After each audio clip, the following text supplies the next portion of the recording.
Ես երբեք չէի մտածի, որ իմ սեփական ընտանիքը կդավաճանի ինձ, այն ամենից հետո, ինչ ես արել եմ նրանց համար։ 20 տարի շարունակ ես նրանց ուղարկել եմ իմ խնայած յուրաքանչյուր կոպեկը, զոհաբերելով իմ սեփական հարմարավետությունը,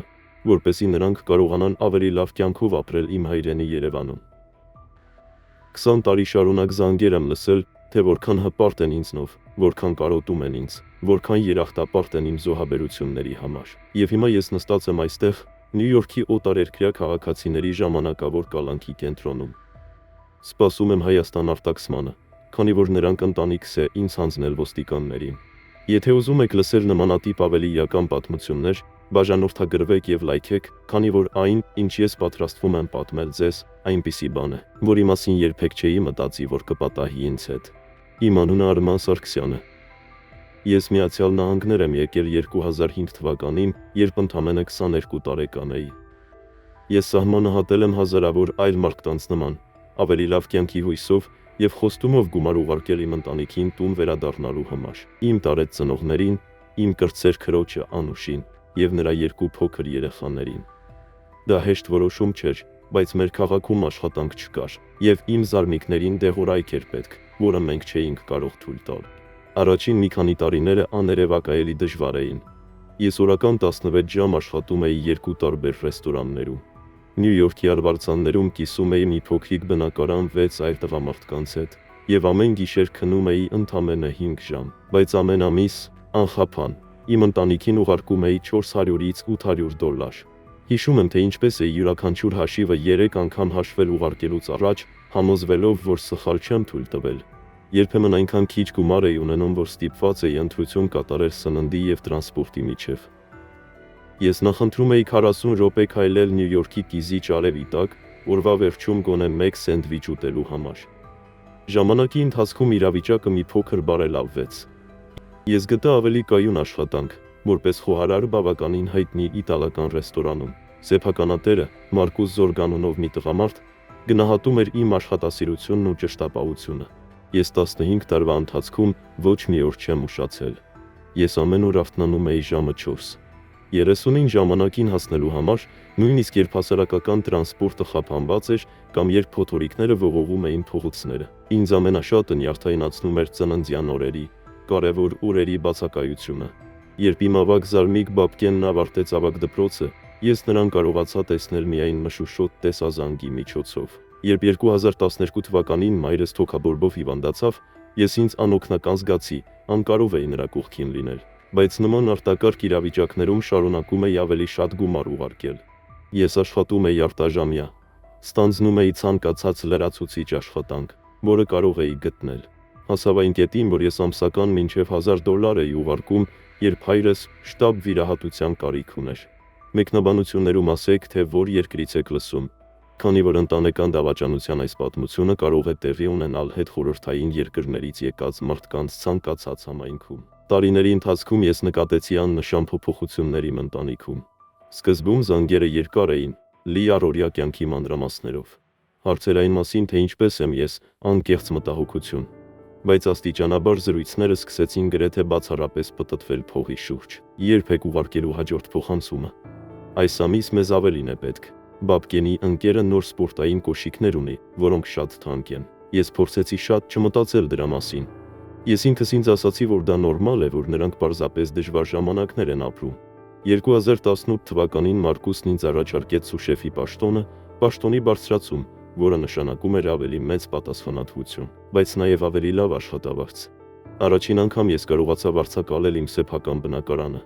Փոքր, բայց միայն ինձ համար։ Դա համեստ տեղ էր աշխատավոր դասի թաղամասում,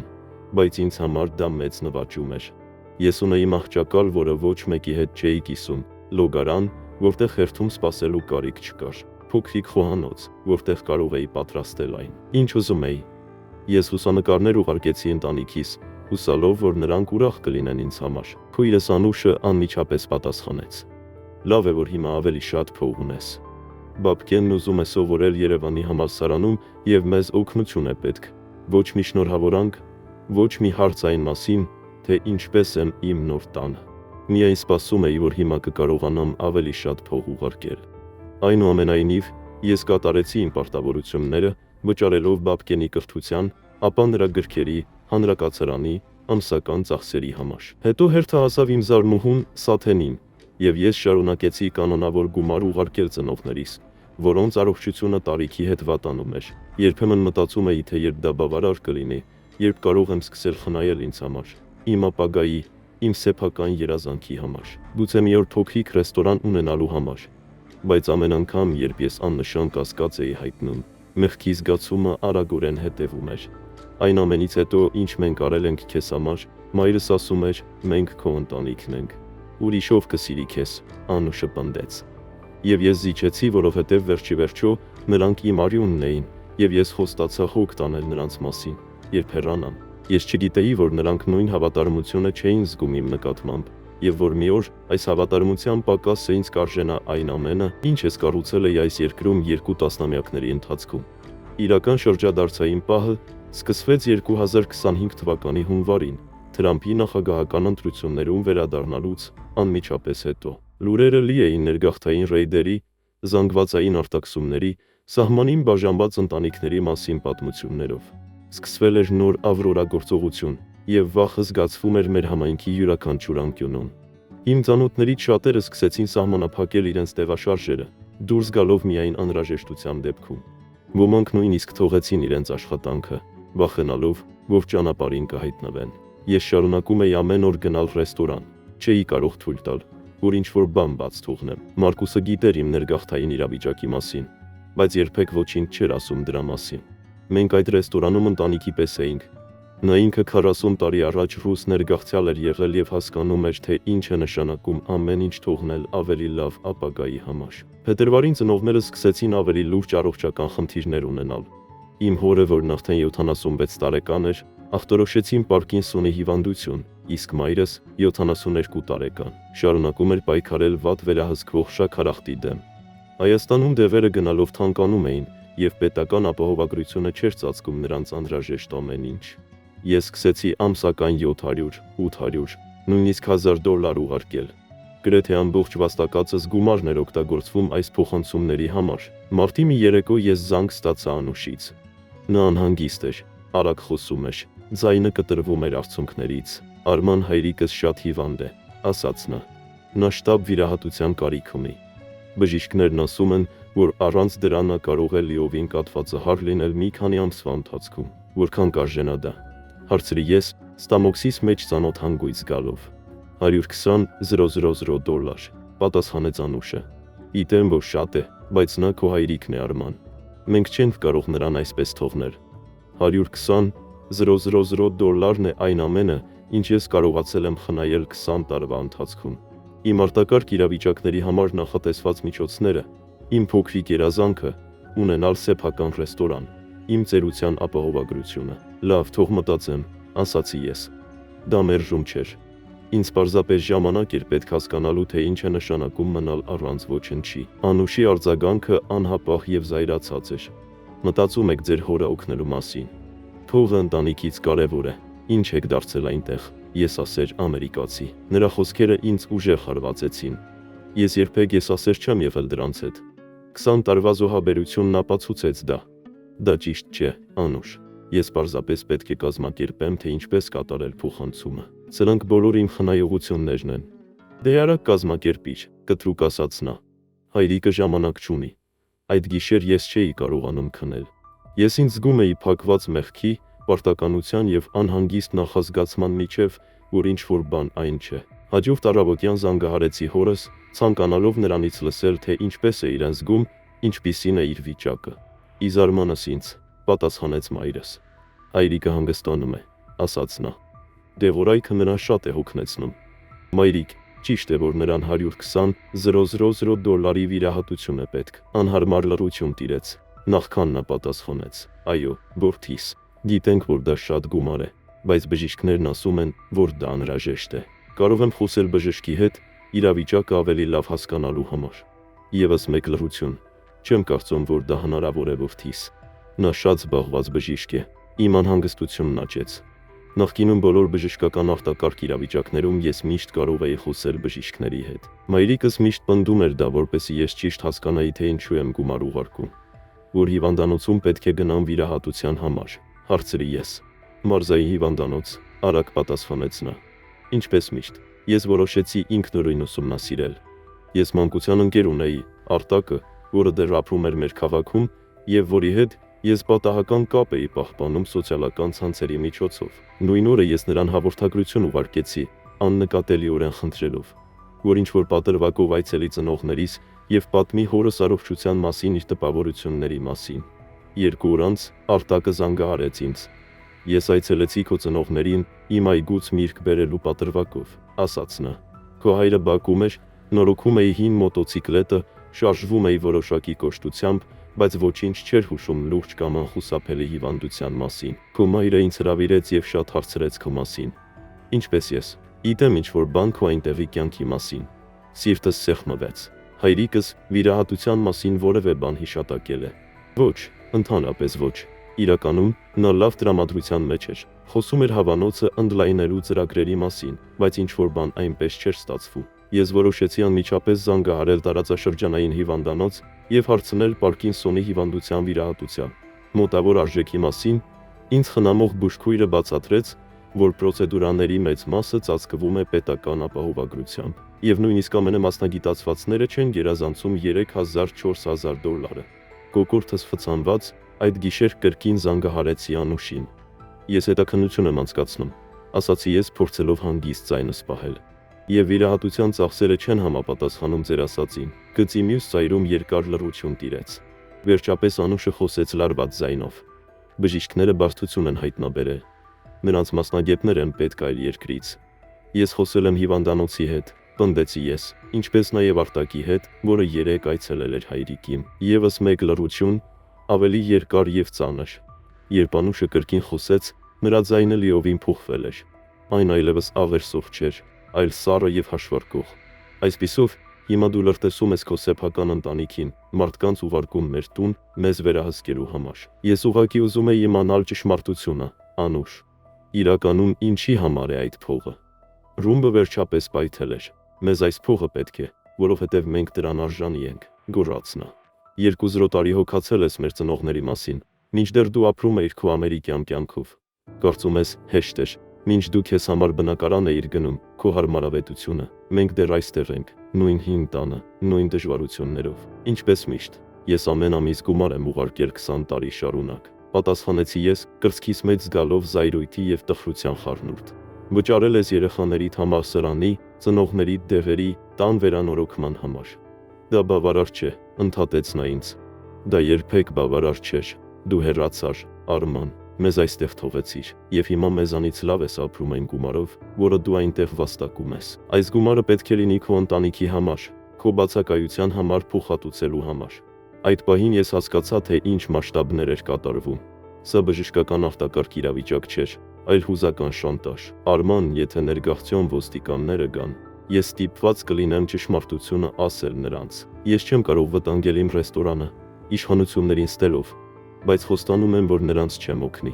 Չեմ ասի, թե որտեղ ես ապրում կամ քո մասին որևէ անձնական բան։ Գլխով արեցի, հասկանալով, թե ինչ դժվարին վիճակում էր նա նույնպես հայտնվել։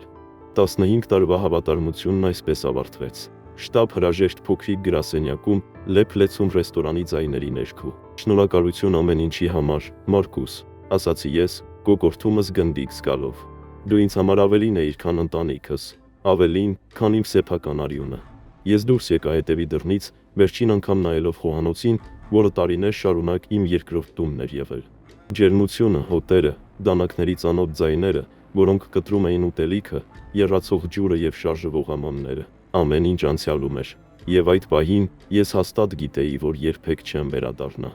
Դուրս գալուց հետո զանգահարեցի Արտակին։ Ես պետք է հաստատեի իմ կասկածները։ Անուշը վերջերս կապվել է քեզ հետ, հարցրի ես, երբ նա պատասխանեց։ Ոչ ուղղակիորեն, պատասխանեց Արտակը։ Բայց ես նրան մի քանի օր առաջ տեսա էլեկտրոնիկայի խանութում նոր հեռախոս գնելիս։ Նա շատ ուրախ տեսք ուներ, կարծես վիճակը խաղում շահած լիներ կամ նման մի բան։ Նա իմ մասին ինչ-որ բան ասաց էր։ Լռություն տիրեց։ Ինձ համար ոչ, բայց լսեցի, թե ինչպես էր նա խոսում քաղաքում ապրող մարդկանց հետ, ասելով, որ շուտով կվերադառնաս, որ քեզ տեղադրել են։ Արման, ինչ է կատարվում։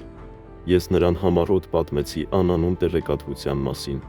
Այն մասին, թե ինչպես եմ մի քանի րոպեում կորցրել 15 տարվա աշխատանքս։ Օ, Աստված իմ, ասաց Արտակը, ակնհայտորեն ցնցված։ Կարծում ես, նա էր, համոզված եմ, պատասխանեցի ես։ Հիշում ես նրա սպառնալիքը, երբ հրաժարվեցի նրան $120,000 ուղարկել։ Նա ասաց, որ կզղջան, բայց ներգաղթային ծառայություն դիմելը ծայրահեղություն է, նույնիսկ Անուշի համար։ Դա արտաքսման ռիսկն է, ամեն ինչի կորուստը։ Հենց այն պատճառով, որ նա չի կարողանում ստանալ իմ փողը, նա նախընտրում է տեսնել ինձ կործանված։ Ձայնիս մեջ դառնությունը զգացվում էր նույնիսկ ինձ համար։ Վերադառնալով բնակարան, առաջին բանը, որ արեցի, հսկողության նշաններ ստուգելն էր։ Գրեթե 1 ժամ պատուհանիցս նայում էի փողոցին, փնտրելով կասկածելի մեքենաներ, անտեղի տեսք ունեցող մարդկանց։ Ամեն ինչ նորմալ էր թվում, բայց գիտեի, որ դա ոչինչ չէր նշանակում։ Եթե նրանք իսկապես որսում էին ինձ, կարող էին գալ ցանկացած պահի։ Այդ գիշերը իմ կյանքի ամենաերկար գիշերներից մեկն էր։ Ես արթուն պառկած էի, պլանավորում, կշռադատում էի իմ տարբերակները։ Կարող էի փորձել տեղափոխվել մեկ այլ քաղաք, սկսել նորից, ավելի ցածր հեղինակության ներքո։ Կարող էի իրավաբանական օգնություն խնդրել, չնայած գիտեի, որ իմ տարբերակները սահմանափակ էին 20 տարի առանց փաստաթղթերի անցկացնելուց հետո, կամ կարող էի զիջել, թույլ տալ, որ ինձ արտաքսեն, վերադառնալ Հայաստան և դեմ առ դեմ հանդիպել Անուշին։ Այսքան ժամանակ անց Հայաստան վերադառնալու միտքը խառը զգացմունքներ առաջացրեց։ Մի կողմից դա կնշանակեր տեսնել ծնողներիս, պարզել, թե արդյոք նրանք իսկապես հիվանդ են, թե դա Անուշի մանիպուլյացիայի մի մասն է։ Մյուս կողմից ինչպիսի կյանք էր ինձ սպասում այնտեղ։ 20 տարի փող ուղարկելը նշանակում էր 20 տարի առանց ինձ համար ոչինչ կառուցելու իմ հայրենիքում։ Ես ոչ տուն ունեի, ոչ բիզնես, ոչ մասնագիտական կապեր։ Ես կվերադառնայի Ձեռնունայն, այնպես ինչպես հեռացել էի, ընդամենը 20 տարով մեծ։ Հաջորդ առավոտյան որոշեցի կապվել ներգաղթի հարցերով զբաղվող փաստաբանի հետ, որին ռեստորանային գործընկերս վաղուց էր խորհուրդ տվել։ Ամեն դեպքում, դա Դիանա Դանիելյան անունով մի կին էր, հայ ներգաղթյալների դուստր, որը հայտնի էր բարդ գործեր ստանձնելով և ողջամիտ վարձատրություն պահանջելով։ Դիանայի գրասենյակը գտնվում էր արևելյան Բրուքլինի մի համեստ շենքում։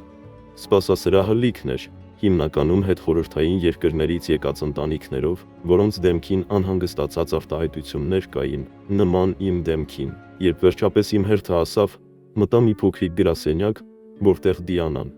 40 տարեկան մի կին, լուրջ, բայց բարի արտահայտությամբ հրավիրեց ինձ նստել։ Ես պատմեցի Ամերիկայում անցկացրած իմ 20 տարիների ամբողջ պատմությունը, դրամական փոխանցումները, Անուշի պահանջները, իմ մերժումը և վերջապես անանուն դատապարտումը։ Դիանան ուշադիր լսում էր, երբեմն նշումներ անելով և գլխով անելով։ «Քո իրավիճակը բարդ է, Արման», ասաց նա, երբ ես ավարտեցի։ Գործող վարչակազմի օրոք արտաքսումները տեղի են ունենում աննախադեպ արագությամբ։ Ավրորա գործողությունը հատկապես ագրեսիվ է Նյու Յորքում։ Եվ եթե նրանք իսկապես որսում են ձեզ, մենք քիչ բան կարող ենք անել օրինական ճանապարհով նրանց կանգնեցնելու համար։ Այնպես որ հույս չկա, հարցրի ես, կոկորդս սեղմվելով։ Դա այն չէ, ինչ ես ասացի, վճռականորեն պատասխանեց նա։ Կան մի քանի տարբերակներ, որոնք մենք կարող ենք քննարկել։ Եթե դուք կարողանաք ապացուցել, որ այստեղ անընդմեջ ապրել եք ավելի քան 10 տարի, որ լավ բարոյական բնավորություն ունեք, եւ որ ձեր արտաքսումը բացառիկ եւ խիստ անսովոր դժվարություններ կպատճառի Միացյալ Նահանգների քաղաքացու կամ մշտական բնակչի համար, մենք կարող ենք դիմել արտաքսման չեղարկման համար։ Ես այստեղ քաղաքացի ընտանիք չունեմ, խոստովանեցի ես։ Երբեք ամուսնացած չեմ եղել։ Երեխաներ չկան։ Դիանան հասկացողությամբ գլխով արեց։ Դա բարդացնում է իրավիճակը, բայց կան այլ ուղիներ։ Օրինակ, եթե դուք կարողանաք ապացուցել, որ վտանգի տակ կլինեք, եթե վերադառնաք Հայաստան, մենք կարող ենք ապաստան կամ պաշտպանություն խնդրել կտանքների դեմ կոնվենցիայի համաձայն։ Ես մտածեցի Բանուշի, նրա զայրույթի, նրա դավաճանության մասին, բայց քրոջս մատնությունը, իմ խնայողությունները նրան տալուց հրաժարվելը դժվար թե կարելի լիներ որակել որպես հետապնդում իրավական իմաստով։ Չեմ կարծում, որ դա բավարար է, ասացի ես, զգալով, որ իմ տարբերակները մեկ առ մեկ նեղանում են։ Հասկանում եմ, ասաց Դիանան։ Լսիր Արման, անկեղծ կլինեմ քեզ հետ։ Իրավական իրավիճակը բարդ է, բայց դա չի նշանակում, որ դու պետք է հանձնվես։ Առաջին հերթին պետք է պարզել, թե արդյոք նրանք իսկապես քեզ են հետապնդում, թե դա պարզապես դատարկ սպառնալիք էր։ Երբեմն անանուն հաղորդագրությունները անմիջապես չեն մշակվում, հատկապես, եթե դրանք չեն ներառում կոնկրետ տեղեկություններ, օրինակ, Քո ճշգրիտ հասցեն, ես կարճեցի հույսի այդ փոքրիկ շովից։ Ինչպես կարող եմ իմանալ, թե արդյոք նրանք ինձ են փնտրում։ Դու չես կարող հաստատ իմանալ, բայց կարող եմ մի քանի գաղտնի հարցումներ անել։ Ես կապեր ունեմ, որոնք կարող են ինձ ասել, թե արդյոք ձեր դեմ գործող ձերբակալման որդեր կա, առաջարկեց Դիանան։ Ես Դիանայի գրասենյակից հեռացա ճշգրիտ հրահանգներով։ Պահպանեք ցածր պրոֆիլ, մի քանի օր չքնեք իմ բնակարանում, խուսափեք իմ սովորական երթուղիներից եւ սպասեք նրա զանգին։ Նա ինձ $200 կանխիկ տվեց մոթելի համար, պնդելով, որ կարող եմ վճարել իրեն, երբ իմ վիճակը կայունանա։ Նույն օրը ես սենյակ վարձեցի քաղաքի ծայրամասում գտնվող մի աննկատ մոթելում, վճարելով կանխիկ եւ օգտագործելով կեղծ անուն, ինչպես խորհուրդ տվեց Դիանան։ Տեղը պարզ էր, բայց մաքուր, մահճակալով, փոքրիկ սեղանով, հեռուստացույցով, որը մի քանի ալիք էր հեռարձակում, եւ լոգարանով ցնցուղով, որ առանց նախազգուշացման փոխում էր երման եւ սառեցման միջև։ Նստած այդ անծանոթ մահճակալի եզրին, դիտելով լուրերը, որոնք ցույց էին տալիս ԱՄՆ քաղաքացիության եւ ներգաղթի ծառայության կողմից Կալիֆոռնիայում կատարված մեկ այլ հետապնդում, ինձ պատեց անիրականության զգացում։ Ինչպես էի հասել այս կետին, 20 տարվա ազնիվ աշխատանք, զոհողություն եւ հավատարմորեն գումար ուղարկելով մի ընտանիքի, որը ի վերջո դավաճանեց ինձ, ցանկանալով եւս $120,000։ Մոթելում անցկացրած օրերը վերածվեցին անհանգստության եւ սպասման ռեժիմի։ Ես արթնացա միջանցքում լսվող յուրաքանչյուր աղմուկից վախեցած, պատկերացնելով, որ ինձ հետևից ներգաղթի գործակալներ են գալիս։ Ժամերով պատուհանից դուրս էի նայում, դիտում էի կայանատեղին, փնտրում էի ծառայողական մեքենաներ։ Երրորդ օրը Մարկուսից հաղորդագրություն ստացա։ Նրանք եկան ռեստորան եւ հարցնում էին քո մասին։ Ասացին, որ այլևս այստեղ չես աշխատում, այլ տեղեկություններ չտվեցին։ Զգույշ եւ իրենկեր։ Սիրտս սկսեց բաբախել։ Ներգաղթի ծառայությունը ակտիվորեն փնտրում էր ինձ։ Ես անմիջապես զանգահարեցի Դիանային, նրան տեղյակ պահելու համար։ Սա հաստատում է մեր կասկածները, ասաց նա լուրջ տոնով։ Ես հարցումներ եմ կատարել, եւ իսկապես կա նախնական արտաքսման որոշում ձեր դեմ։ Ինչ որ մեկը շատ կոնկրետ տեղեկություններ է տրամադրել։ Ձեր լրիվ անունը, ազգությունը, աշխատանքի վայրը։ Անուշ, մրմնջացի ես, կրծքիս մեջ զգալով զայրույթի եւ տխրության խառնուրդ։ Գուցե, համաձայնեց Դիանան, բայց կարևոր է որոշել, թե ինչ անել հիմա։ Մենք ունենք երկու տարբերակ։ Մենք կարող ենք պայքարել օրինական ճանապարհով, ինչը նշանակում է կամավոր հանձնվել, կամ կարող եք փորձել խուսափել կալանքից, տեղափոխվելով մեկ այլ նահանգ, փոխելով ձեր ինքնությունը։ Երկու տարբերակներն էլ սարսափելի էին հնչում։ Հանձնվելը նշանակում էր ամիսներ անցկացնել կալանավայրում, արտաքսման մեծ հավանականությամբ։ Անհետանալը կնշանակեր հրաժարվել իմ կառուցած կյանքից։ Մշտական վախի կյանք։ Ինչ եք խորհուրդ տալիս, հարցրի ես, հուսահատորեն ուղղորդում փնտրելով։ Դիանան խորը շունչ քաշեց։ Որպես իրավաբան, ես պետք է խորհուրդ տամ իրավական ուղին, բայց որպես մեկը, ով հասկանում է համակարգի իրականությունը։ Անկեղծ ասած, Արման, ներկայիս վարչակազմի օրոք չեղարկման հավանականությունը նվազագույն է։ Առանց քաղաքացիների ընտանիքի, գործող օրթերի, համակարգը նախատեսված է ձեր նման դեպքերը արտաքսելու համար։ Նրա խոսքերը հարվածի պես հարվածեցին ինձ տամոքսին, չնայած խորքում ես արդեն գիտեի դա։ 20 տարվա աշխատանք, ներդրում այս տնտեսության մեջ, հարկեր վճարելով սոցիալական ապահովագրության համարով, որը իմը չէր։ Դրանցից ոչ մեկը նշանակություն չուներ այն թղթի կտորի առջև, որը ես երբեք չեմ ունեցել։ Այդ գիշեր, պառկած անհարմար մոթելի մահճակալին, միտքս շտապում էր բոլոր հնարավորությունների միջով։ Կարող էի գնալ Չիկագո, որտեղ հեռավոր զարմիկ ունեի, կամ գուցե Լոս Անջելես, որտեղ մեծ թվով ներգաղթյալներ թույլ կտային ինձ ավելի հեշտությամբ աննկատ անցնել։ Ես այնքան էի կլանված մտքերովս, որ գրեթե չլսեցի դռան առաջին թակոցը։ Երկրորդը ավելի բարձրը ստիպեց ինձ վեր թռչել անկողնուց։ Ով կա այնտեղ, հարցրի ես, փորձելով ձայնս նորմալ դարձնել։ Սենյակային սպասարկում, պատասխանեց տղամարդու ձայն առոգանությամբ։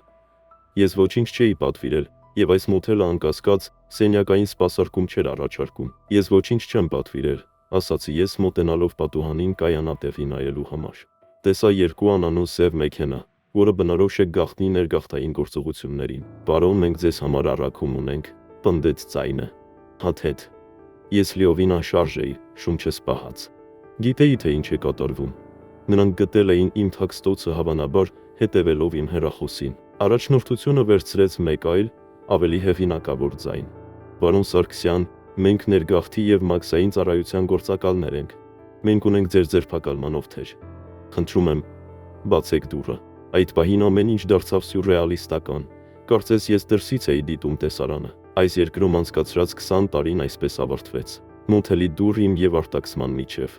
Ես կբացեմ այն, վերջապես ասացի ես։ Խնդրում եմ, մի կոտրեք դուռը։ Երբ ես այն բացեցի, 4 գործակալներ արագ մտան։ Ով կարծես հրամանատարն էր, ցույց տվեց ինձ իր անձը հաստատող փաստաթուղթը եւ մի փաստաթուղթ։ Արման Սարգսյանը ձերբակալված է ներգաղթի օրենքները խախտելու համար։ Դուք իրավունք ունեք լռել։ Դուք իրավունք ունեք փաստաբան բարձել։ Ինձ ձեռնաշղթաներ էին հագցրել, չնայած ես չդիմադրեցի։ Երբ ինձ ուղեկցում էին դեպի մեքենան, նկատեցի, որ մի քանի այլ հյուրեր դիտում էին տեսարանը։ Հետաքրքիր էր, թե ինչ էին նրանք մտածում։ Կհավատան արդյոք, որ ես վտանգավոր հանցագործ եմ, թե կընդունեին այն իրականությունը, որ ես պարզապես խոհարար էի, աշխատող մի մարդ, որի միակ մեղքը անտեսանելի գծի հակառակ կողմում ծնվելն էր։ Մաս 3։ Նյու Յորքի ներգաղթի եւ մաքսային ծառայության կալանավայրը մեծ, մոխրագույն շենք էր, շրջապատված բարձր ցանկապատերով, որոնց վրա փշալար էր դրված։ Ընդունման գործընթացը նվաստացուցիչ էր։ Նրանք վերցրին իմ բոլոր անձնական իրերը, ստիպեցին ինձ մերկանալ խուզարկության համար, տվեցին նարնջագույն համազգեստ, վերցրին մատնահետքերս ու լուսանկարեցի։ Համարը 72543, ասաց սպան, ինձ անձը հաստատող քարտ տալով։ Սա քո համարն է այստեղ, օգտագործիր այն ամեն ինչի համար։ Այդ պահին ես դադարեցի լինել Արման Սարգսյան։ Ես դարձա I75493 համակարգի եւս մեկ մարմին, արտաքսման վիճակագրության եւս մեկ համար։ Ինձ տեղավորեցին խցում 3 այլ տղամարդկանց հետ, մի վրացի, որը կալանավորված էր ավելի քան 6 ամիս, մի վերջերս ժամանած թուրք եւ մի հայ Վանաձորից, որը, ինչպես ես, ավելի քան 10 տարի ապրել էր Միացյալ Նահանգներում, նախքան կալանավորվելը։ Թաթար վրացի լինելով, նա արագ դարձավ իմ վստահելի անձը։ Նրա մասին հայտնեց իր գործատուն, երբ նա 8 տարի նույն շինհրապարակում աշխատելուց հետո աշխատավարձի բարձրացում խնդրեց։ Կալանավորման 5-րդ օրը ես վերջապես կարողացա խոսել Դիանայի հետ։ Նա ասաց, որ աշխատում է իմ գործի վրա, բայց հեռանկարները շատ լավը չէին։ Դատայտումը շատ կոնկրետ էր Արման, բացատրեց նա։ Մեկը տվել է քո անունը, ազգանունը, ծննդյան ճշգրիտ վայրը, Միացյալ Նահանգներ մուտք գործելու ամսաթիվը, աշխատանքի վայրը եւ նույնիսկ հասցեն։ Դա անորոշ, անանուն մատնություն չէր։ Դա ինչ-որ մեկն էր, ով քեզ շատ լավ գիտեր։ Ամենայն հավանականությամբ Դիանան համաձայնեց, բայց տարօրինակն այն է, որ մատնությանը կից է իմ փաստաթղթեր, տարիների ընթացքում քո ուղարկած դրամական փոխանցումների պատճենները։ Կարծես այդ անձը ցանկանում էր ապացուցել, որ դու ունես միջոցներ պարբերաբար մեծ գումարներ ուղարկելու համար։ Դա ինձ ցնցեց։ Նա ոչ միայն ինձ մատնանշեց, այլև օգտագործեց իմ սեփական առատաձեռնության դրսևորումները, իմ 20 տարվա ինքնազոհաբերությունը որպես ապացույց իմ դեմ։ Իմ նախնական լսումը ներգաղթային դատավորի հետ նշանակվել էր մայիսի 20-ին, իմ ձերբակալությունից ուղիղ 2 շաբաթ անց։ Դիանան պարբերաբար այցելում էր ինձ մեր իրավական ռազմավարությունը մշակելու համար, չնայած մենք երկուսս էլ գիտեինք, որ դա դժվարին պայքար է։ Լավ լուրն այն է, որ ձեր գործը մաքուր է, ասաց նա։ Լսումներից առաջ մեր վերջին հանդիպման ժամանակ դուք քրեական անցյալ չունեիք։ Դուք մշտապես վճարել եք ձեր հարկերը, չնայած սոցիալական ապահովագրության համարով, որը ձերը չէր։ Եվ մենք կարող ենք ապացուցել ձեր անընդմեջ ներկայությունը ավելի քան 10 տարի կտրոնների, վարձակալության պայմանագրերի եւ Մարկուսի նման մարդկանց վկայությունների միջոցով։ Իսկ վատ լուրը, հարցրի ես, հասկանալով նրա օգտագործած տոնը, երբ պատրաստվում էր ինձ հուսահատեցնող տեղեկատվություն տրամադրել։ Վատ լուրն այն է, որ ձեր դեմ ուղված կոնկրետ մեղադրանքն ունի անսովոր մակարդակի մանրամասնություն։ Եվ Ավրորա գործողության լիարժեք ընթացքի պայմաններում դատավորները հսկայական ճնշման տակ են, արտաքսումները արագ մշակելու համար։ Ներկայիս վարչակազմը սահմանել է Արմանի քվոտաներ։ Դատավորները, որոնք մշակում են ավելի շատ արտաքսումներ, համարվում են ավելի արդյունավետ։ Այսպիսով, հիմնականում վիճակագրություն, որը կօգնի մեկին բավարարել իր քվոտան։ Դառնությամբ ասացի ես։ Դիանան չհերքեց դա, ինչը բավարար պատասխան էր։ Կալանավայրի լսումների սենյակը փոքր էր եւ խիստ։ Դատավորի համար բարձրացված սևան, մի քանի սևան փաստաբանների համար, մի քանի աթոռ վկաների համար եւ նստարաններով տարածք ընտանիքի անդամների կամ դիտորդների համար, որը իմ դեպքում դատարկ էր։ Ես ոչ ոք չունեի, որ գար ինձ աջակցելու։ Դատավոր Հարիսոնը տարեց տղամարդ էր, կոկիկ սանրված սպիտակ մազերով եւ մետաղալարե ակնոցներով, որոնք նա անընդհատ ուղղում էր քթին։ Նրա դեմքի արտահայտությունը չեզոք էր, պրոֆեսիոնալ, անհնար էր կարդալ։ Գործի համար Ա 725493 Արման Սարգսյանը, դատարանի քարտուղարը, հայտարարեց. ԱՄՆ-ում անօրինական գտնվելու համար արտաքսման վարույթ, խախտելով իմիգրացիայի եւ քաղաքացիության մասին օրենքի 212-ա ի բաժինը։ Լսումները սկսվեցին կառավարության փաստաբանի կողմից իրենց գործի ներկայացմամբ։ Ես անօրինական կերպով մուտք գործեցի Միացյալ Նահանգներ մոտավորապես 2005 թվականին։ Ես առանց թույլտվության ներկա էի մոտ 20 տարի եւ նույնականացվեցի հատուկ մատնության միջոցով, որը ներառում էր Հայաստան դրամական փոխանցումներ կատարելու իմ պատմության փաստաթղթեր։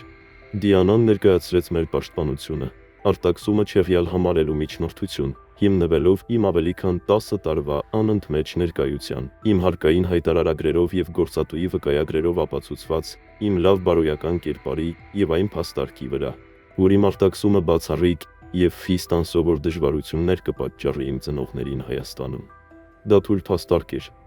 եւ մենք երկուսս էլ գիտեինք դա։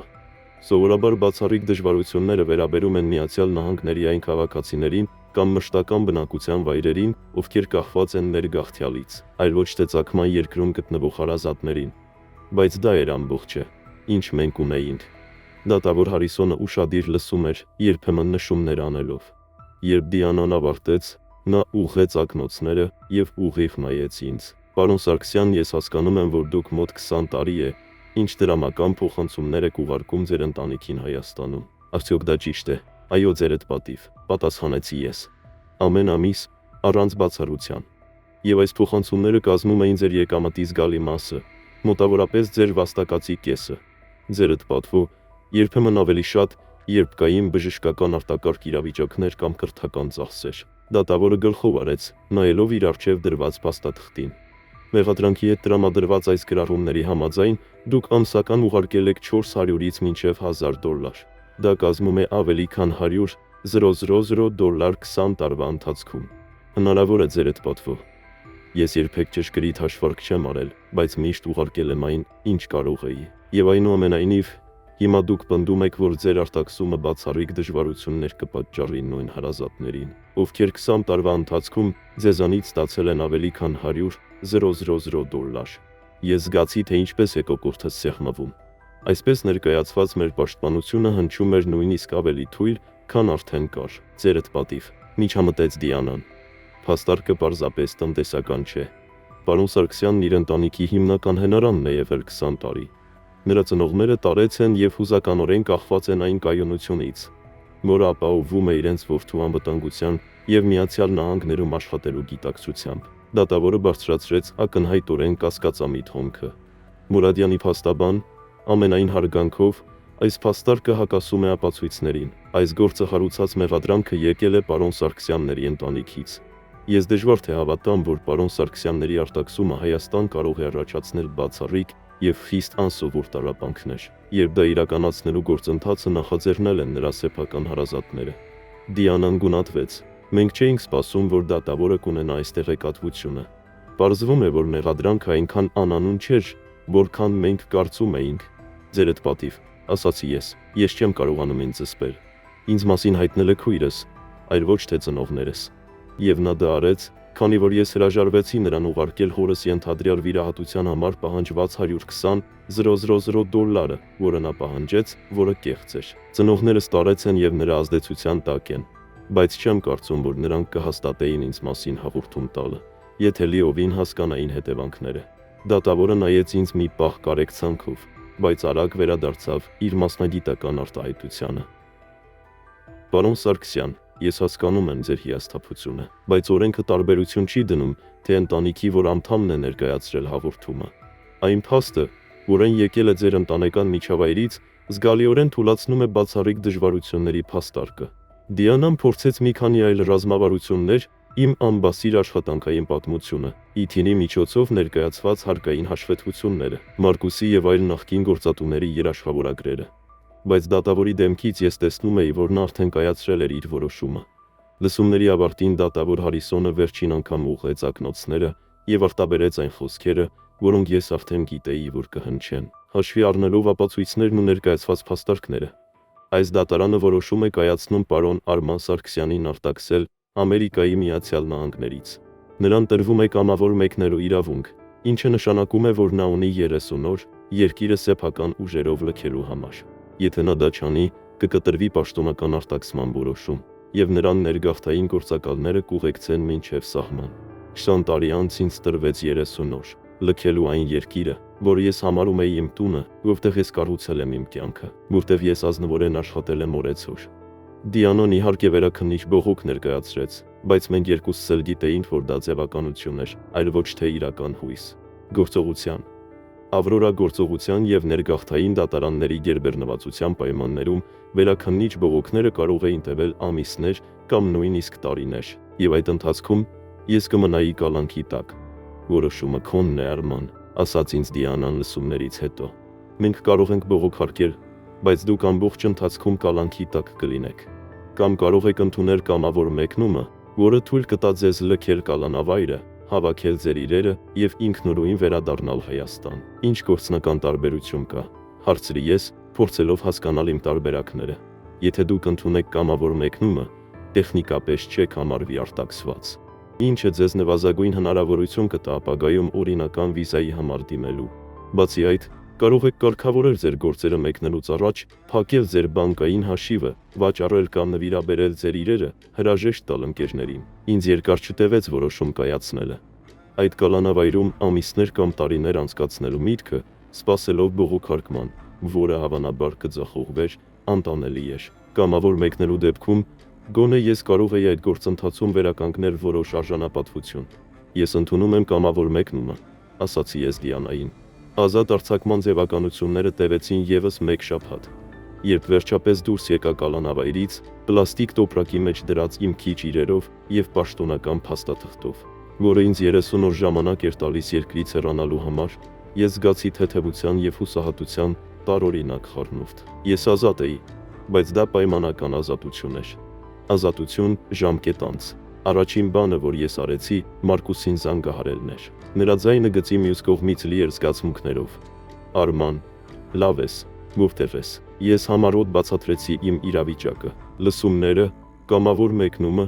30 օր ես պետք է կարգի բերեի գործերս եւ հեռանայի։ Վերադարձիր տուն, ասաց նա առանց վարանելու։ Ես ունեմ ազատ սենյակ, կարող ես մնալ այստեղ, մինչ դու ամեն ինչ կկազմակերպես։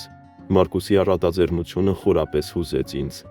Ամեն ինչից հետո, այս մարդկայնության արարքը, այս մեկնված ձեռքը գտնելը, երբ ես ամենաշատն էի դրա կարիքը զգում, նման էր անապատում ջուր գտնելուն։ Նրա տունը համեստ էր, բայց հարմարավետ, քաղաքի ծայրամասում գտնվող հանգիստ թաղամասում։ Ես տեղավորվեցի մի փոքրիկ սենյակում, մեկ տեղանոց մահճակալով, սեղանով եւ պահարանով, որը բավարար էր երկրում անցկացրած վերջին օրերիս կարիքների համար։ Հաջորդ 3 օրերն անցկացրի իմ քիչ իրերը կարգի բերելով, առցանց հայտարարությունների միջոցով, վաճառելով հեռուստացույցս եւ մի քանի փոքր կահույք։ Այլևս չհագած հագուստս տվեցի տեղական եկեղեցուն։ Փակեցի բանկային հաշիվս եւ խնայողություններս փոխարկեցի կանխիկի։ Ես չէի վստահում ինձ, որ կկարողանամ մուտք գործել իմ ամերիկյան հաշվին, երբ արդեն Հայաստանում էի։ Եվ ապա 4-րդ օրվա երեկոյան, երբ Մարկուսի տանը էի եւ ուսումնասիրում էի սահման տանող ավտոբուսի տարբերակները, զանգ ստացա անհայտ համարից, հայկական կոդով։ Բարև, պատասխանեցի ես, բնազդաբար օգտագործելով հայկական տիպիկ ողջույնը։ Չնայած 20 տարի Ամերիկայում էի անցկացրել, Արման, մորս ձայնն էր, որը շատ ավելի մեծ եւ փխրուն էր հնչում, քան հիշում էի։ Որդիս դու ես, կոկորդս մի գուն զգացի։ Այո, մայրիկ, ես եմ։ Երկար լռություն տիրեց, որը խզվեց միայն խլացված լացի նման մի բանով։ Վերջապես մայրս նորից խոսեց։ Նրա ձայնը կտրված էր։ Արման, ներիր ինձ, չգիտեի, երդվում եմ, որ չգիտեի, թե ինչ էր անելու անուշը։ Դու չգիտեի, որ նա ինձ ներգաղթային ծառայություն էր ուղարկել։ Հարցրի ես, փորձելով զսպել ինձ մեջ թափանցող զգացմունքների խառնուրդը։ Զայրույթ,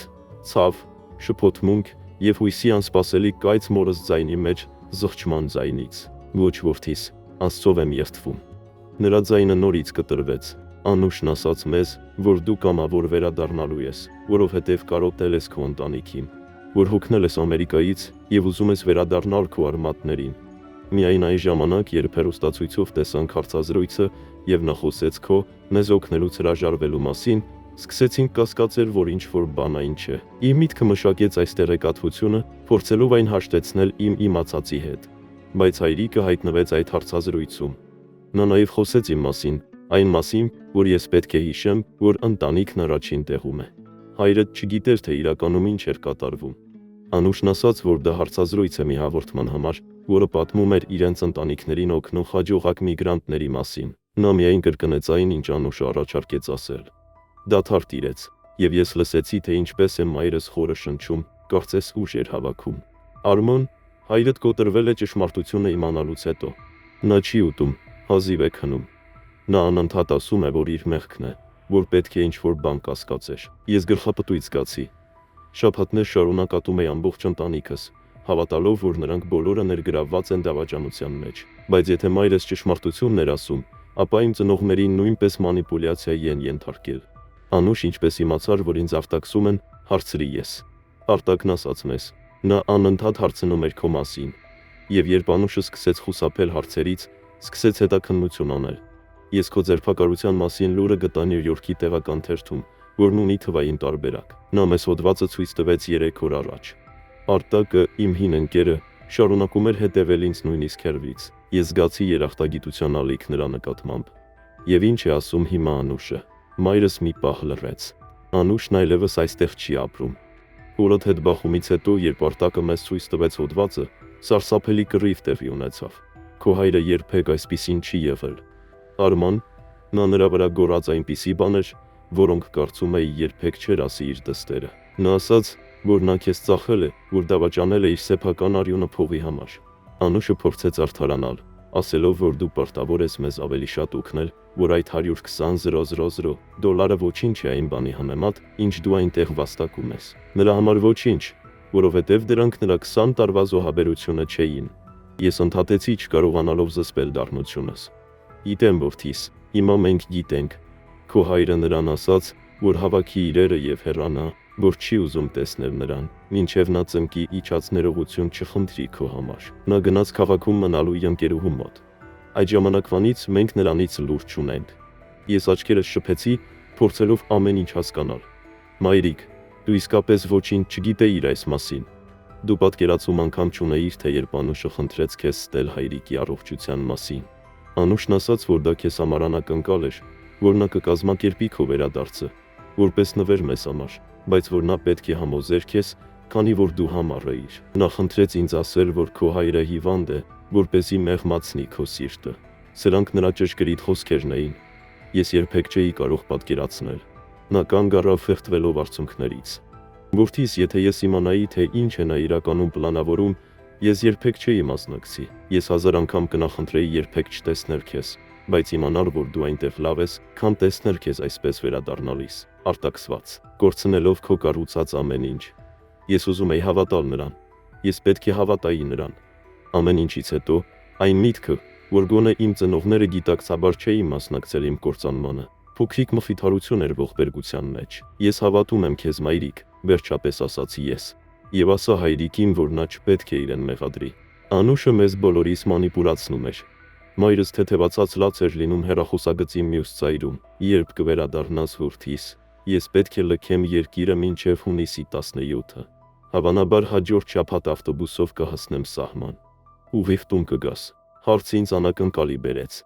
Ես այնքան կենտրոնացած էի արտաքսման վրա, որ իրականում չէի մտածել, թե ինչ կանեի, երբ Հայաստան հասնեի։ Վերադառնալով ծնողներիս տուն 42 տարեկանում, 20 տարի մենակ ապրելուց հետո, չգիտեմ, մայրիկ, պետք է մտածեմ։ Հասկանում եմ, պարզապես ուզում եմ, որ իմանաս, որ սա միշտ քո տունը կլինի։ Արման, քո սենյակը նույնն է, ինչ երբ դու հեռացար։ Եվ մենք կանենք ամեն ինչ, որպեսզի օգնենք քեզ այստեղ նորից սկսել։ Մայրիկի հետ խոսելուց հետո նստեցի Մարկուսի հյուրասենյակի մահճակալին, նայելով տարածությանը։ Զրույցը բացեց մի վերք, որը նոր էր սկսում բուժվել, բայց նաև լույս սփռեց այն ճշմարտությունների վրա, որոնք ես պետք է իմանայի։ Մարկուսը ինձ այսպիսի վիճակում գտավ, երբ ռեստորանից վերադարձավ։ Այդ գիշեր ես նրան պատմեցի Զանգի,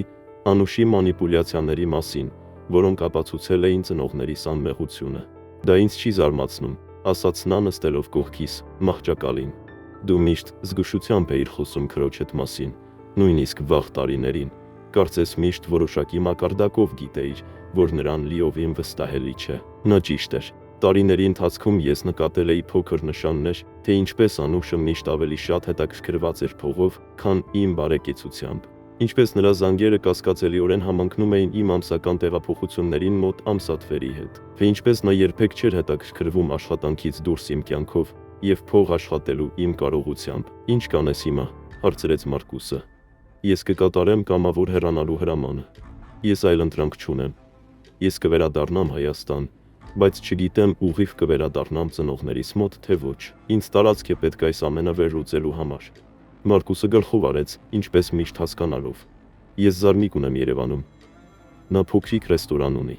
Կարող ես խոսել նրա հետ, տեսնել, թե արդյոք կարող է քեզ աշխատանք առաջարկել, մինչ դու կորոշես, թե ինչ անել հաջորդը։ Առաջարկը հուզեց ինձ։ Նույնիսկ հիմա, երբ շուրջս ամեն ինչ քանդվում էր, ես շարունակում էի գտնել մարդկանց, ովքեր պատրաստ էին օգնել, ձեռք մեկնել։ Դա հիշեցում էր, որ Անուշի դավաճանությանը չնայած, աշխարհում բարություն կա։ Շնորհակալություն, Մարկուս, ես կուսումնասիրեմ դա։ Հաջորդ մի քանի օրերն անցկացրի մեկ նման նախապատրաստական աշխատանքները ավարտելով։ Ես ինքնաթիռի տոմս գնեցի Նյու Յորքից դեպի Երևան հունիսի 12-ի համար, իմ կամավոր մեկ նման վերջնաժամկետից 5 օր առաջ։ Ես որոշեցի ընդունել Մարկուսի առաջարկը եւ կապվել նրա զարմիկի հետ, գոնե որպես մեկնարկային կետ, մինչ ես կկողմնորոշվեմ իմ նոր իրականության մեջ։ Մեկնելուց մեկ օր առաջ ես ստացա եւս մեկ անսպասելի զանգ։ Դա Դիանան էր։ Արման, ես որոշ նորություններ ունեմ, որոնք կարող են քեզ հետաքրքրել, ասաց նա առանց նախաբանի։ Ես ավելի մանրամասն ուսումնասիրում եմ քո գործը, հատկապես այն, թե ինչպես է ներգաղթի ծառայությունը այդքան մանրամասն տեղեկություններ ստացել քո մասին, եւ մատնանշումը կատարվել է ներգաղթային ծառայության թեժ գծի միջոցով, բայց ոչ Հայաստանից, ինչպես մենք ենթադրում էինք։ Այն կատարվել է Նյու Յորքից, Անուշ Սարգսյան անունով գրանցված բջջային հեռախոսից։ Սիրտս թրթռաց։ Անուշն այստեղ է Նյու Յորքում։ Այո, կարծես։ Ինձ հաջողվեց ստանալ այն գրառումների համաձայն, որոնք նա երկիրը մտել մոտ 2 ամիս առաջ տուրիստական վիզայով։ Եվ դեռ շատ բան կա։ Նույն օրը, երբ նա մատնանշում է, նա 10,000 դոլար բանկային փոխանցում է կատարել Հայաստանում գտնվող հաշվին։ 10,000 դոլարը գրեթե նույն գումարն է, ինչ նա խնդրել էր հորս ենթադրյալ վիրահատության համար։ Որտեղից է նա ստացել այս գումարը։ Կարծես մտքերս կարդալով լինеш, շարունակեց Դիանան։ Ես մի քանի գաղտնի հետաքննություններ եմ անցկացրել։ Թվում է, թե ձեր քույրը կապ է հաստատել միգրանտների ընտանեկան ակտիվների վերադարձման գործում մասնագիտացած փաստաբանի հետ։ Սա կասկածելի, բայց տեխնիկապես օրինական իրավական պրակտիկայի տեսակ է։ Այս փաստաբանները, ըստ էության, օգնում են իրենց ծագման երկրներում ապրող հարազատներին միջոցներ պահանջել Միացյալ Նահանգներում գտնվող անօրինական ներգաղթյալներից, պնդելով, որ այդ միջոցները իրականում պատկանում են իրենց ծագման երկրում ապրող ընտանիքին։ Ինչպես է դա աշխատում, հարցրի ես, ապշած բացահայտումից։ Սովորաբար փաստաբանը տոկոս է վերցնում այն ամենից, ինչին նրանք կարողանում են հետ ստանալ։ Քանի որ ես կարողացա պարզել, որ Անուշը համաձայնել է նրան տալ ձեզանից ստացվող ցանկացած գումարի 17%-ը։ Երբ դուք հրաժարվեցիք կամավոր կերպով 120,000 դոլար ուղարկել, կարծես նրանք անցան B պլանին, ձեզ հայտնել ներգաղթային գրասենյակ։ Այդ ընթացքում սառեցնել ձեր ակտիվները, ապա իրավական պահանջ ներկայացնել այդ ակտիվների վերաբերյալ, պնդելով, որ իրենց խոստացել են փոխանցումներ, որոնք դուք չեք կարողացել կատարել։ Պլանի սառը հաշվարկային բնույթը ինձ խոսքը կտրեց։ Սա պարզապես հուզական դավաճանություն չէր, դա ուշադիր մշակված իրավական խաբեություն էր։ Բայց, շարունակեց Դիանան, նրանք սխալ թույլ տվեցին։ Փողը ստանալու շտապողականության մեջ Անուշը կամ նրա փաստաբանը առանց թույլտվության մուտք են գործել ձեր բանկային հաշիվ։ Ես ունեմ ձեր հաշվին չարտոնված մուտք գործելու ապացույց այս փաստաբանի գրասենյակին կապված IP հասցեից։ Սա բանկային խարդախություն է, Արման։ Սա դաշնային հանցագործություն է։ Ինչ է սա նշանակում ինձ համար, հարցրի ես, փորձելով հասկանալ հետևանքները։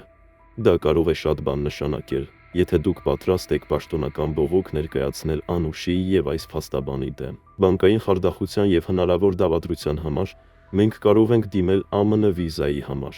ԱՄՆ վիզան որոշակի հանցագործությունների համար վիզայի տեսակ է, որը պահանջում է համագործակցություն իշխանությունների հետ հետաքննության ընթացքում։ Դա երաշխիք չէ։ բայց հաշվի առնելով ձեր գործի հանգամանքները եւ այն փաստը, որ դուք ամերիկացի փաստաբանի մասնակցությամբ Ֆարդախ Սֆեմայի զոհ եք եղել, դրա իրական հավանականությունը կա։ Շաբաթներ շարունակ առաջին անգամ ես հույսի մի շող զգացի։ Ինչ պետք է անեմ։ Նախ, մենք պետք է հետաձգենք ձեր կամավոր մեկնումը։ Ես կարող եմ երկարաձգում խնդրել այս նոր տեղեկատվության հիման վրա։ Այնուհետև մենք պետք է պաշտոնական բողոք ներկայացնենք ՀԴԲ-ին բանկային խարդախության մասին եւ միաժամանակ դիմենք ու վիզայի համար։ Սա երկար գործընթաց կլինի առանց որևէ երաշխիքի, բայց սա այնպիսի տարբերակ է, որը մենք նախկինում չունեինք։ Մինչ այդ, դուք կարող եք օրինականորեն մնալ երկրում մինչև երկարաձգման դիմումի վերաբերյալ որոշում կայացնելը։ Եթե այն հաստատվի, դուք լրացուցիչ ժամանակ կունենաք, մինչև մենք մշակենք ու վիզայի հարցը։ Այս նոր տեղեկատվության հետ գլուխս պտտվում էր։ Անուշը ոչ միայն դավաճանեց ինձ, այլև եկավ Նյու Յորք, դավադրություն կազմակերպեց անազնիվ փաստաբանի հետ եւ բանկային խարդախություն կատարեց։ Այս ամենը իմ 20 տարվա խնայողությունները գողանալու համար։ Դիանա, որտեղ է հիմա Անուշը, գծի մյուս ծայրում լռություն տիրեց։ Իմ աղբյուրների համաձայն, նա դեռ Նյու Յորքում է, Բրայթոն Բիչի մի բնակարանում։ Փաստաբանն ունի գրասենյակ մոտակայքում, Քոնի Այլենդ պողոտայում։ Բաժանորդագրվեք տեսնելու, թե ինչպես են ավարտվում այս արդարադատության պատմությունները, քանի որ այն, ինչ տեղի ունեցավ հետո, ընդմիշտ կփոխեր մեր կյանքի ընթացքը։ Իմ որոշումը ակնթարթային էր։ Ես բողոք եմ ներկայացնելու եւ ուզում եմ անձամբ հանդիպել Անուշի հետ։ Դիանան անհանգստացած էր թվում։ Արման, ես հասկանում եմ քո զայրույթը, բայց նրա հետ անմիջականորեն բախվելը կարող է բարդացնել իրավիճակը։ Եթե նա պնդի, որ դու նրան որևէ կերպ սպառնացել կամ վախեցրել ես, ես նրան չեմ սպառնա, ընդհատեցի ես։ Ես պարզապես ուզում եմ նայել նրա աչքերի մեջ եւ հարցնել, թե ինչու։ Ինչու 20 տարի փող ուղարկելուց հետո, այն ամենից հետո, ինչ ես արել եմ նրա եւ նրա երեխաների համար, նա որոշեց այսպես ոչնչացնել ինձ։ Դիանան հառաչեց։ Ես հասկանում եմ։ Պարզապես խոստացիր ինձ, որ զգույշ կլինես։ Մենք այստեղ իրական հնարավորություն ունենք։ Չենք փչացնի այն հուզական բավարարվածության մի պահի համար։ Խոստանում եմ։ Կարող ես ինձ տալ նրա բնակության հասցեն։ Դիանայի հետ խոսելուց հետո ես իրավիճակը բացատրեցի Մարկուսին։ Գիտեմ, որ դուք կապ եք հաստատել ընտանեկան ակտիվների վերականգնման մասնագետի հետ։ Գիտեմ բանկային խարդախության մասին։ Գիտեմ, որ դուք ստացել եք 10,000 դոլար այն նույն օրը, երբ դուք ինձ հայտնել եք։ Նրա դեմքից գույնը անհետացավ։ Չգիտեմ, թե ինչի մասին եք խոսում։ Մենք ապացույցներ ունենք, միջամտեց Մարկուսը։ Բանկային փոխանցումների գրառումներ, ձեր փաստաբանի գրասենյակից Արմանի հաշվին չարտոնված մուտք գործելու գրառումներ։ Սա քո խոսքն է իմ դեմ, ասաց Անուշը, բայց նրա ձայնը կորցրեց ուժը։ Ոչ քոնը, պատասխանեցի ես։ Սա քո խոսքն է էլեկտրոնային ապացույցների դեմ։ Եվ սա բանկային խարդախություն է, Անուշ, դաշնային հանցագործություն այս երկրում։ Առաջին անգամ ես իրական վախ տեսա նրա աչքերում։ Ինչ ես անելու։ Ես արդեն պաշտոնական բողոք եմ ներկայացրել ՀԴԲ-ին։ Ստեցի ես, գիտակցելով, որ նույն օրը կանեմ դա։ Նրանք հետաքննում են քեզ եւ քո փաստաբանին։ Անուշը նստեց աթոռին։ Դու չես կարող դա անել, Արման։ Ես քո քույրն եմ։ Իմ քույրը, որը ինձ հայտնել է ներգաղթի ծառայությանը, որը դավադրություն է կազմակերպել ինձնից գողություն կատարելու համար, որը ստել է մեր ծնողներին։ Ինչ ես ուզում ինձնից։ Վերջապես հարցրեց նա պարտված։ Ես ուզում եմ, որ դու ստորագրես խոստովանություն, որում խոստովանես ամեն ինչ կեղծ զեկույցը, փաստաբանի դավադրությունը, բանկային խարդախությունը։ Նրա աչքերը լայնացան։ Խելագարվել ես։ Ես կգնամ բանտ, գուցե կարողանանք լուծել խնդիրը։ Խոստովանություն, իմ լռության դիմաց։ Ինչու պետք է դա անեիր այն բանից հետո, ինչ ես քեզ արեցի։ Որովհետև ես չեմ ուզում քանդել մեր ընտանիքը։ Չեմ ուզում, որ մեր ծնողները տառապեն, տեսնելով իրենց դստերը բանտում, բայց ինձ այս խոստովանությունն է պետք հանցագործության զոհի վիզայի համար դիմելու համար։ Սա իմ միակ հնարավորությունն է օրինական մնալու։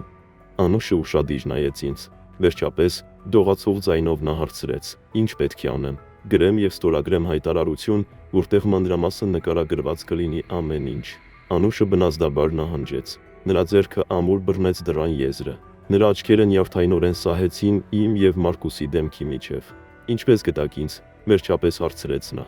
Նրա ձայնը հազիվ լսելի էր։ Դա հիմա կարևոր չէ, հանգիստ պատասխանեցի ես։ Կարևորն այն է, որ դուք այստեղ Նյու Յորքում եք, ինձ ներգաղթային ծառայությանը հայտնելուց հետո, իմ կյանքի 20 տարին կործանելու փորձից հետո, եւ ես ուզում եմ իմանալ, թե ինչու։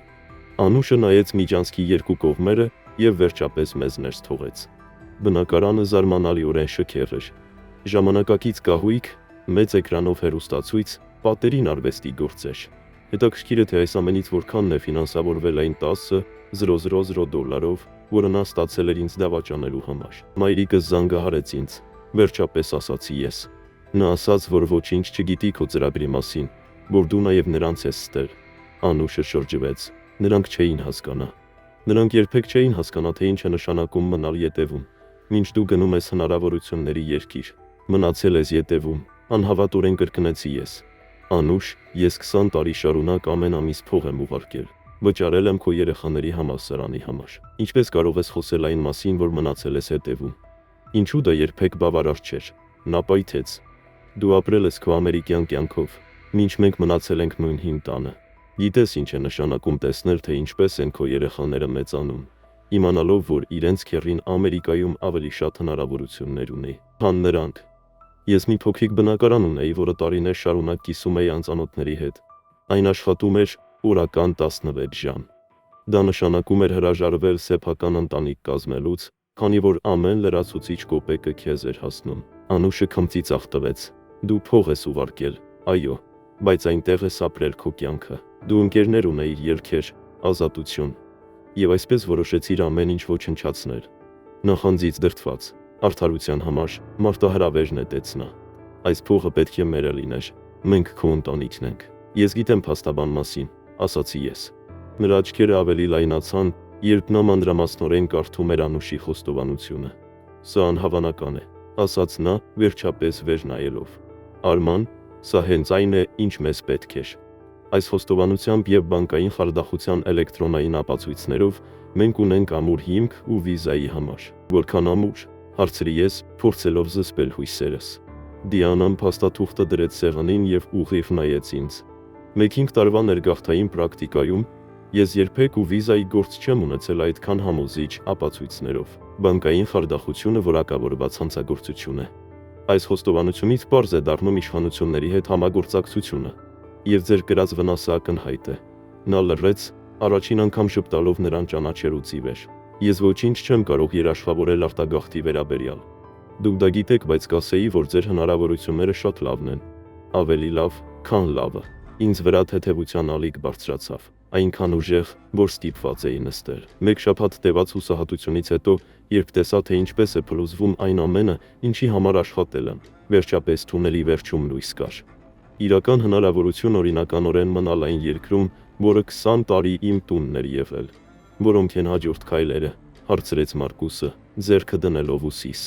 Նախ, մենք պաշտոնապես բանկային խարդախության մասին բողոք կներկայացնենք ՀԴԲ-ին, այս խոստովանությունը որպես ապացույց օգտագործելով։ Այնուհետև մենք կխնդրենք իրավապահ մարմնի ցավաստագիր, որը մեզ անհրաժեշտ է ԱՄՆ վիզայի համար։ Մինչդեռ մենք կդիմենք կամավոր մեկնման ժամկետի երկարաձգման համար, հիմնվելով ընթացիկ դաշնային հետաքննության հետ համագործակցության վրա։ Որքան ժամանակ կտևի այս ամենը, հարցրի ես։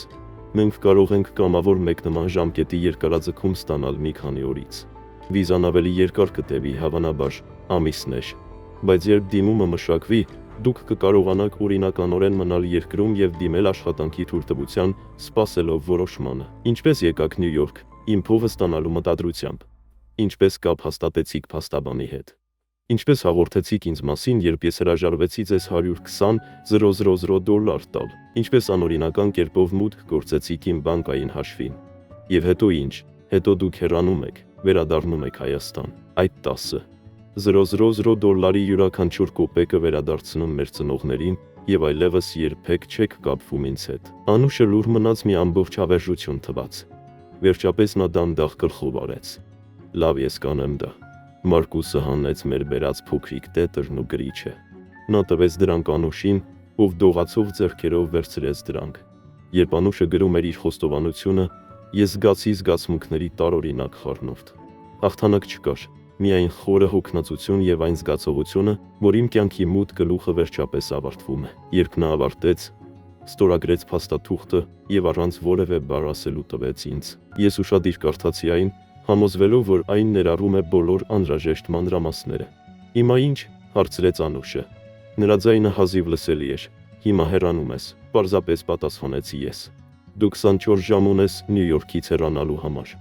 Նա դանդաղ վեր կացավ։ Մի պահ թվաց, թե պատրաստվում է ինչ-որ այլ բան ասել, գուցե ներողություն խնդրել, բայց վերջում նա միայն գլխով արեց, դրան մոտ պարտված։ Ես չկարողացա չնայել վերջին անգամ այն կնոջը, որը մի ժամանակ իմ քույրն էր եղել։ Հիմա անծանոթ, որը պատրաստ էր ոչնչացնել ինձ փողի համար։ Ցտեսություն, Անուշ, պարզապես ասացի ես։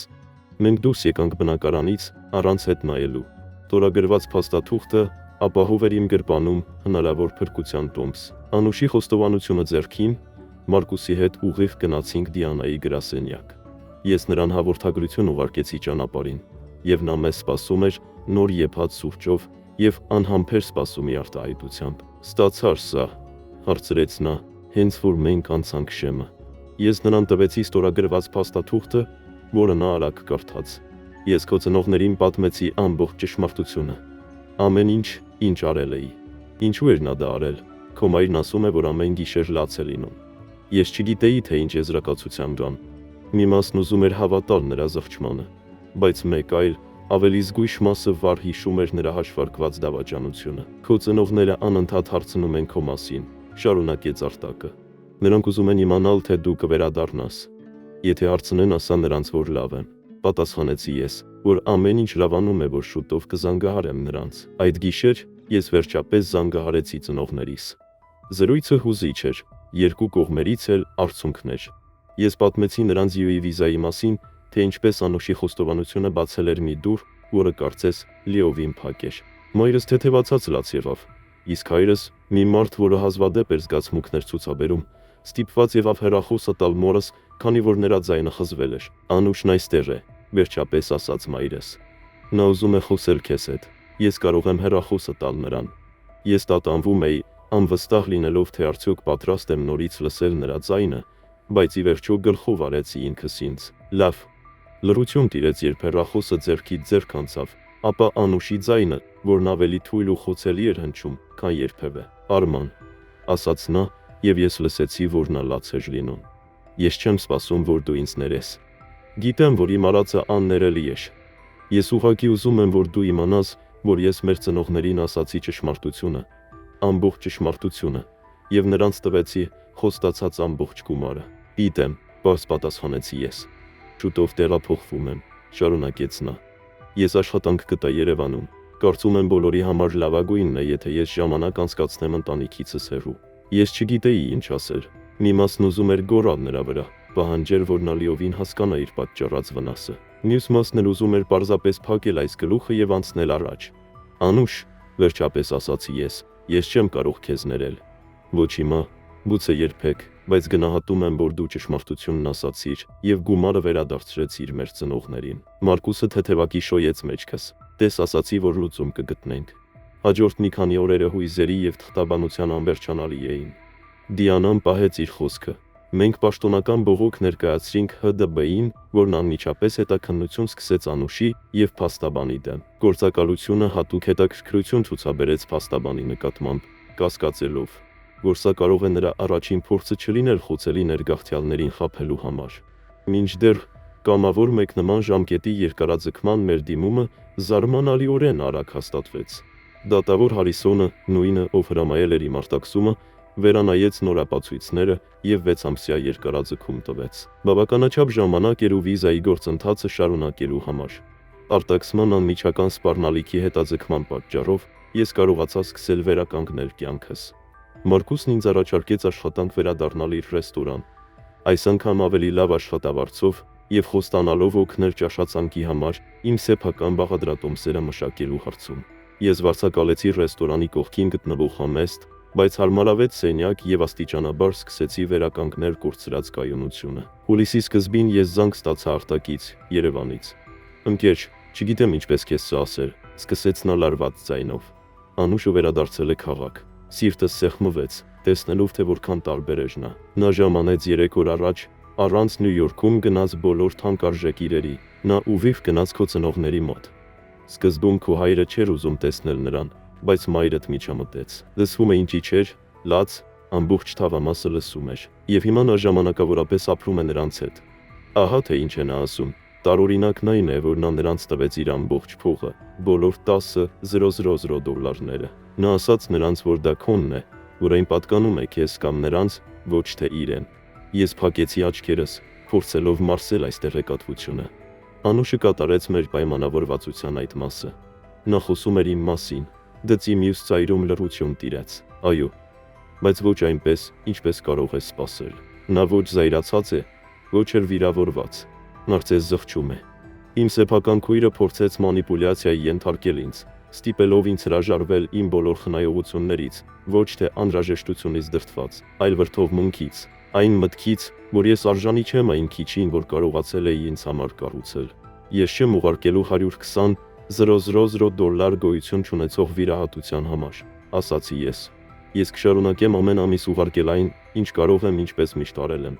բայց չեմ տարու իմ բոլոր խնայողությունները, հիմնվելով ստի վրա։ Անուշի հաջորդ ասածը սառեցրեց իմ արյունը։ Դու կզղջաս, Արման, եւ թվում եմ Աստծով, դու կզղջաս։ Հաջորդ շաբաթներն անցան տարօրինակ լռության մեջ։ Անուշն այլևս չզանգահարեց ինձ,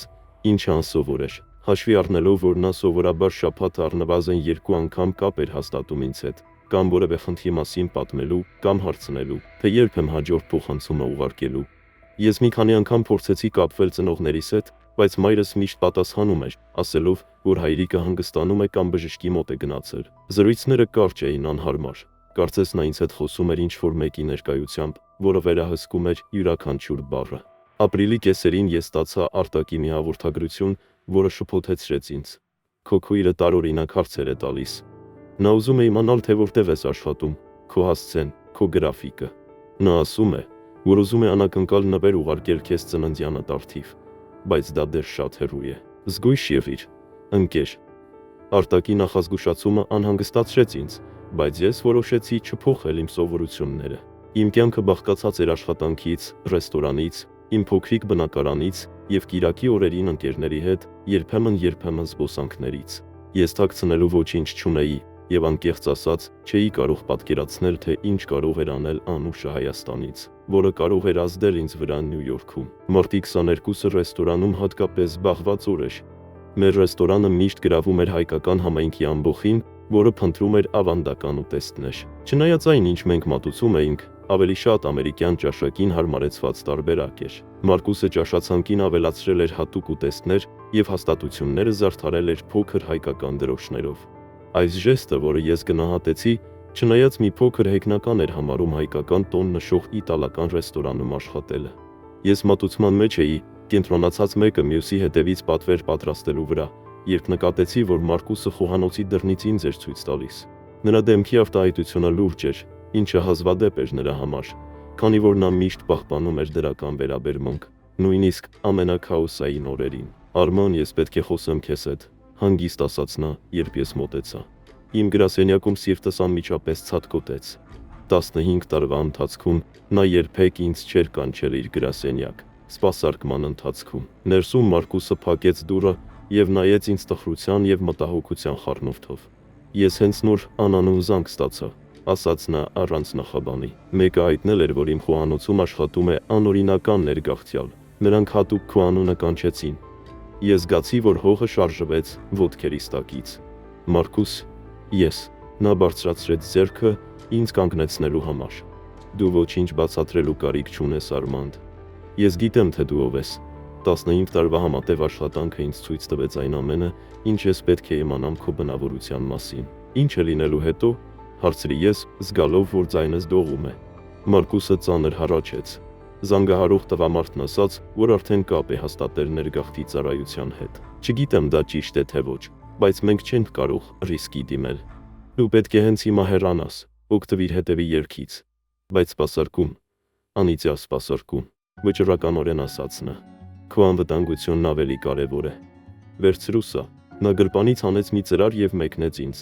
Սա քո վերջին 2 շաբաթվա աշխատավարձն է։ Գումարած մի փոքր լրացուցիչ։ Դա շատ չէ, բայց կօգնի քեզ, մինչ դու որոշում ես, թե ինչ անել։ Ես բացեցի ծրարը։ Այնտեղ $2000 կանխիկ կար։ Մարկուս, ես չեմ կարող ընդունել դա։ Իհարկե կարող ես։ Դու այն ամբողջությամբ վաստակել ես։ Նա ուղիղ նայեց աչքերիս մեջ։ Նրա առաջին արձագանքը անհավատությունն էր, որը արագ փոխարինվեց վճռականությամբ։ Ես քեզ հետ եմ գնում, ասաց նա առանց վարանելու։ Ես քեզ չեմ թողնում մենակ հաղթահարել այս ամենը։ Մի մասը ուզում էր մերժել նրա առաջարկը,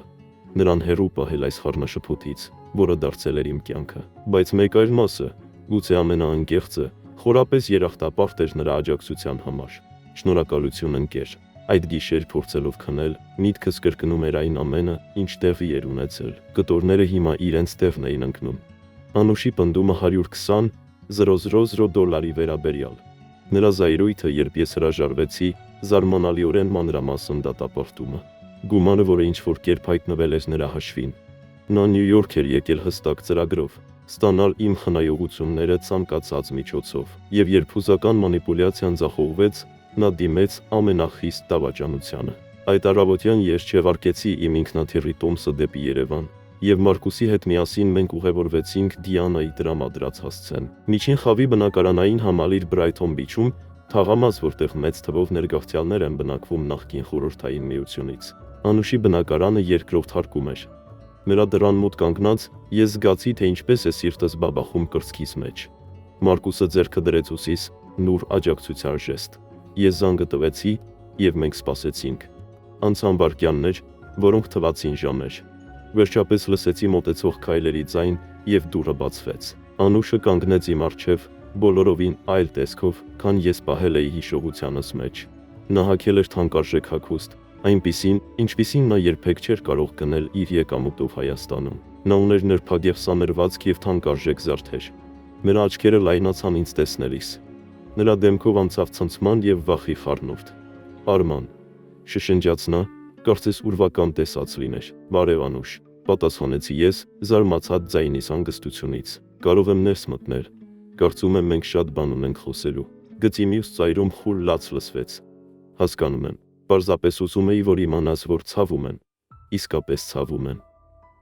Զանգն ավարտվելուց հետո նստած նայում էի իմ նոր սենյակի պատուհանից, գիշերը փայլող Նյու Յորքի լույսերին։ Տարօրինակ էր մտածել, որ կյանքիս ամենամեծ դավաճանությունը ինչ որ կերպ հաղթել էր այս երկրում իմ վերջնական օրինականացման ճանապարհը, որ 20 տարի ստվերում ապրելուց հետո վերջապես կարող էի առանց վախի քայլել արևի տակ։ Օգոստոսի կեսերին ստացա պաշտոնական ծանուցում, որ իմ ու վիզայի դիմումը ընդունվել է վերանայման համար։ Դիանան բացատրեց, որ դա չի նշանակում, որ վիզան դեռ հաստատվել է, բայց դա կարևոր քայլ է։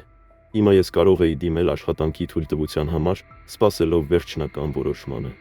Դա գրեթե պոետիկ է, մեկնաբանեց Մարկուսը, երբ մենք տոնում էինք լուրը նրա ռեստորանում ինքս ինձ համար պատրաստած հատուկ ընթրիքով։ Քո սեփական քույրը փորձեց ոչնչացնել քեզ, եւ վերջում նա քեզ օրինականության տոմս տվեց։ Կյանքն ունի տարօրինակ հումորի զգացում, պատասխանեցի ես, բաժակս բարձրացնելով։ ՀԴԲ-ի կողմից փաստաբանի նկատմամբ հետաքննությունը շարունակվում էր, եւ Դիանայի խոսքով նրանք բացահայտում էին այլ ներգաղթյալների դեմ համակարգված խարդախության ապացույցներ։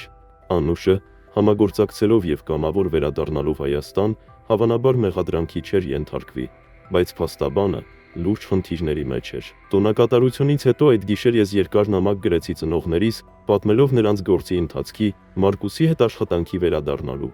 այդքան տարիներ անց իրականության հնարավորության մասին։ Ես խոստացա նրանց, որ հենց որ աշխատանքի թույլտվություն ստանամ եւ կարողանամ ճանապարհորդել, կայցելեմ նրանց։ Գրելիս հասկացա, որ չնայած բոլոր ցավին եւ դավաճանությանը, տարօրինակ խաղաղություն եմ զգում։ Փոթորիկն անցել էր,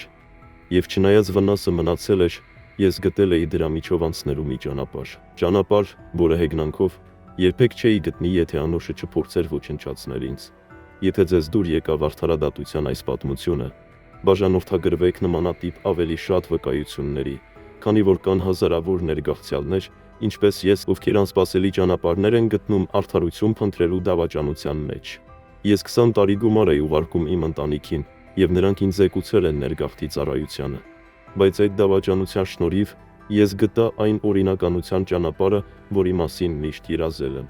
Երբեմն ամենավատ դավաճանությունները կարող են դառնալ մեր ամենամեծ օրհնությունները, եթե մենք գիտենք, թե ինչպես ցավը վերածել հնարավորության։ Եվ չնայած ճանապարհը դժվար է եղել, այսօր կարող եմ ասել, որ վերջապես լույս եմ տեսնում այս երկար թունելի վերջում։